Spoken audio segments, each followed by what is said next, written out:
বন্ধুগণ ভাইজানেরা আমার মনে রাখবেন, আল্লাহর নবী, দয়ার নবী, মায়ার নবী আমার বলেছেন, মাজলিসুন ফিকহিন খায়রুম মিন ইবাদাতি সিত্তিনা সানাতান। দয়ার নবী, মায়ার নবী আমার আজ থেকে নিয়ে ১৩,০০০ বছর আগে মজমুয়ার দামের কথা ঘোষণা করেছেন। যে জায়গার মধ্যে মাসলা মাসাইলের আলোচনা করা হয়, কোরআন এবং হাদিসের আলোচনা করা হয়, ওই জায়গার মধ্যে যদি কোনো আল্লাহর বান্দা, আল্লাহর বান্দিরা যদি কিছু সময় যদি লাগায়, কিছু সময় যদি বসিয়া যায়, তার নামে আমল নামার মধ্যে ৬০ থেকে ৭০ বছর নফল কবুল হওয়ার ইবাদতের সওয়াব সাথে সাথে লিখা হয়ে যায়। জোরে কর না সুবহানাল্লাহ, আরো জোরে কর সুবহানাল্লাহ।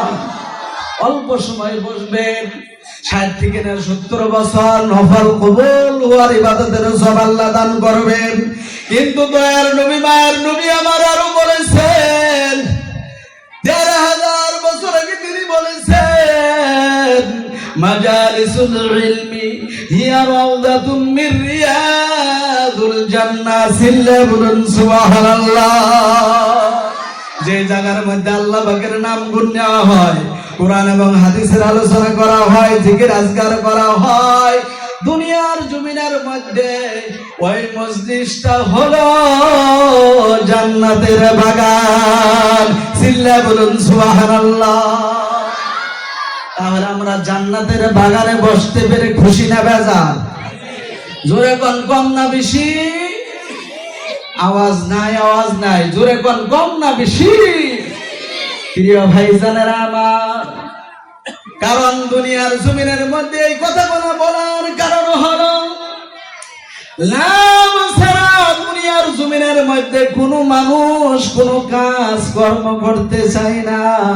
শুধু লাভ লাগে, লাভ আর লাভ।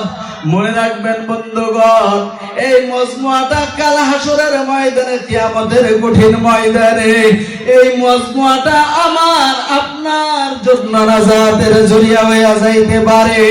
জোরে কান সুবহানাল্লাহ, আরো জোরে কান সুবহানাল্লাহ। তাহলে এই মজমুয়ার লাভ আছে না নাই? জোরে বলেন, আছে না নাই? নিশ্চয়ই আছে। প্রিয় ভাইজানেরা আমার,